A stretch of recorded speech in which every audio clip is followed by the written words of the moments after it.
7 surah yang di hari pertama Yasin. Yasin itu menghidupkan hati. Jadi kalau setiap hari kita baca Yasin, qalbul Quran, hati kita hidup dengan nur hidayah Allah.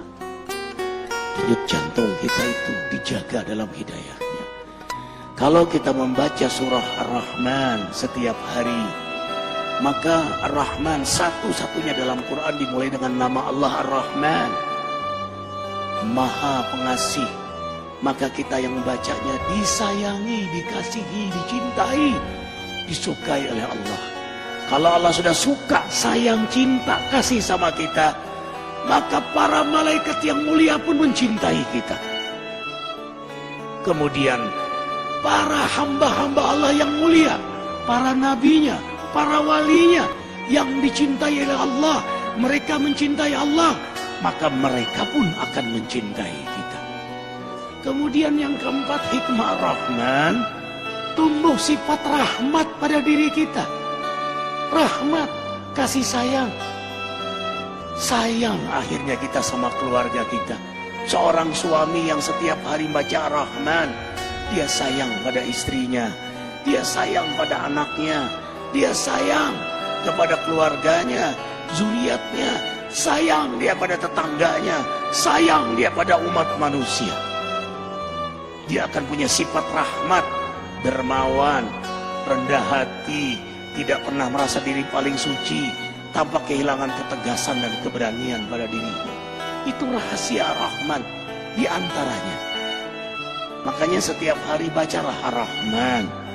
Kemudian Al-Waqi'ah yang ketiga. Kenapa Al-Waqi'ah? Di antara hikmahnya, tidak akan pernah susah kita di dunia ini. Tidak akan menderita di dunia. Tidak akan menderita sakaratul maut.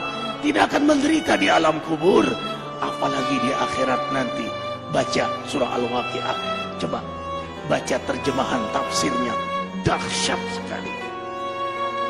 Kemudian membaca surah Al-Muluk yang keempat. Setiap hari. Tabarakalladzi biyadihil muluk. Kalau kita setiap hari membaca surah Al-Muluk, apapun yang kita lakukan, yang Allah amanahkan pada diri kita, siapapun yang dekat dengan kita, diberkahi oleh Allah. Dahsyat surah Al-Muluk itu. Kita punya rezeki, berkah. Kita punya sehat, berkah. Kita sakit, sakit kita berkah. Membuat kita dekat kepada Allah. Kita punya rumah tangga berkah. Kita punya pekerjaan, pekerjaan kita berkah. Seorang juru dakwah yang setiap hari membaca surah Al-Muluk, dakwahnya berkah, jamaahnya berkah.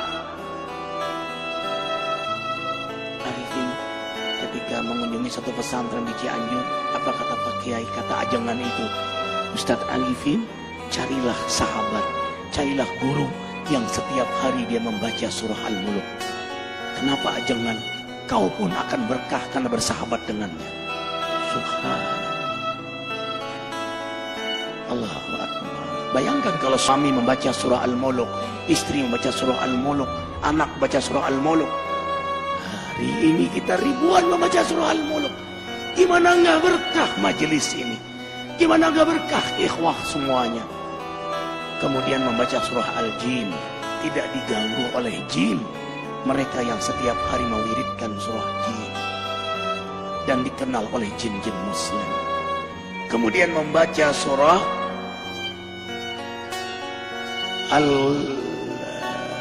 Al-Muzammil yang ke-6. Al-Muzammil. Kenapa membaca surah Al-Muzammil setiap hari? Subhanallah. Qiyamul Lail.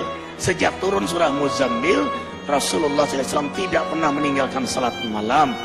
Maka penikmat surah Muzammil, Allah beri kenikmatan salat malam. Ikhwah, tahu rahasia terbesar dari salat malam? Kalau kita sudah nikmat salat malam, nikmat garis bawahi, nikmat salat malam, mau tidur saja senang, nanti malam hamba menghadapmu ya Allah. Yang Allah gambarkan dalam surah Al-Furqan ayat 64. Walladzina yabituna li rabbihim sujada wa qiyama Hamba-hamba yang beriman itu senang sekali begadang malam karena menikmati lama sujud dan berdiri di hadapan Allah. Perhatikan surah Muzammil ayat 6. Inna nasyi'atal lail hiya asyaddu wat'a wa qila. Sesungguhnya bangun di tengah malam lebih tepat untuk khusyuk dan bacaan kala itu sungguh sangat mengesankan. Lebih tepat untuk khusyuk, lebih tepat untuk nikmat, lebih tepat untuk bermesraan, berdialog, berdoa kepada Allah Jalla Jalaluhu. Subhanallah. Perhatikan surah Muzammil. Inna rabbaka ya'lamu annaka taqumu adna min thulutsil lail wa nisfahu wa thulutsahu wa ta'ifatu minal ladzina ma'ak wallahu yuqaddiru laila wan nahar alima an lan tuhsuhu wa taba alaikum faqra'u ma tayassara minal Qur'an. Imani ayat ini, antum tidak akan meninggalkan salat malam lagi. Sesungguhnya Allah menatapmu, mengetahuimu saat kau berdiri di tengah malam, separuh malam, sepertiga malam, 2/3 malam. Dalam tatapan Allah, penguasa langit bumi menatap antum. Curahkan semua isi hati antum di hadapan Allah. Itulah kenikmatan surah Muzammil. Apa kata Ibnu Qayyim? Kau dapat nikmat salat malam, separuh surga sudah kau dapatkan. Dunia ini separuh surga bagi penikmat salat malam. Para nabi, para aulia, salafus soleh, mereka penikmat salat malam. Rumah tangga akan bahagia, rezeki akan berkah. Semua urusan antum ma'unah dalam pertolongan Allah. Kuncinya ada pada salat malam. Anna syarafal mu'min qiyamuhu bil-lail. Kemuliaan seorang mukmin itu ada pada salat malamnya. Allah muliakan antum dunia akhirat. Seorang suami yang salat malam mulia di hadapan istrinya. Seorang istri yang salat malam mulia di hadapan suaminya. Seorang ayah, ibu yang salat malam, orang tua yang salat malam mulia di hadapan anak-anaknya. Seorang guru penegak salat malam akan mulia di hadapan jamaahnya. Walau jamaahnya tidak tahu, tapi ada haibah jalaliyah Allah berikan pada dia. Kalau dia berdoa mustajab, kalau dia bicara hikmah. Kemudian yang terakhir, kenapa kita baca surah Al-Fajr? Setiap hari azamkan diri membaca surah Al-Fajr. Karena pada akhirnya innamal a'mal bil khawatim. Amal itu bagaimana akhirnya? Kita nggak tahu istiqomahnya kita. Tahajud kita, ke masjid kita, duha kita. Apakah kita meninggal dalam keadaan tahajud? Apakah kita meninggal dalam keadaan di masjid? Apakah kita meninggal dalam keadaan terjaga wudhu kita, terjaga zikir kita? We don't know. Kita tidak tahu. Makanya kita berdoa terus, mewiridkan surah Al-Fajr setiap hari.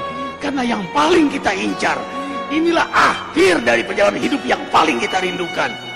Ya ayyatuhan nafsul mutmainnah.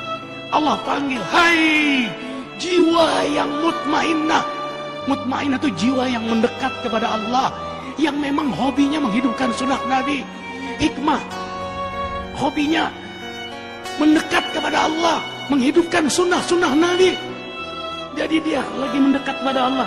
Ya Tuhan nafsul mutmainnah, irji'i ila rabbiki radiyatan mardiyah. Ulanglah kepada Allah radiyatan mardiyah.